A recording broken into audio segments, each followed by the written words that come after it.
நாளைக்கு பொங்கல்ன்றதுனால இன்றைக்கி நைட்டே குலோப் ஜாமுன் ஊற வச்சிடலாம் அப்படின்னு சொல்லிட்டு நைட்டு 11 மணிக்கு குலோப் ஜாம் மாவெல்லாம் பிசைஞ்சிட்டு அதுக்கப்புறம் பொரித்து ஜீரா ரெடி பண்ணி அதில் ஊற வச்சாச்சு.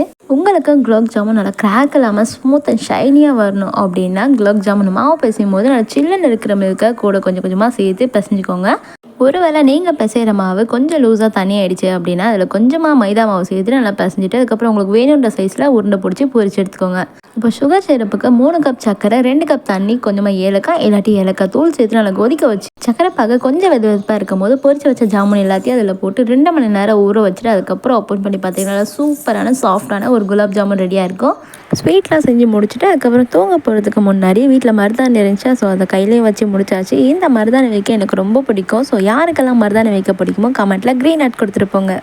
மார்னிங் எழுந்ததும் தன்வியை ஃப்ரெஷ் ஆக்கிட்டு அதுக்கப்புறம் நாங்கள் 3 பேர் கடைக்கு போகலான்னு சொல்லி பிளான் போட்டிருந்தோம். இதுதான் இன்றைக்கி தன்வியோட அவுட்ஃபிட் எப்படி இருக்குன்னு கமெண்ட்டில் சொல்லுங்கள். வீட்டுக்கு வந்ததும் பொங்கல்லாம் வச்சு முடிச்சுட்டு அதுக்கப்புறம் சாமியாக கும்பிட்டு முடிச்சாச்சு. அவ்வளோதான், எங்களோட பொங்கல் சூப்பராக முடிஞ்சிச்சு. உங்களுக்கு எப்படி போச்சுன்னு கமெண்ட்டில் சொல்லுங்கள். வீடியோ பிடிச்சா லைக் பண்ணிக்கோங்க.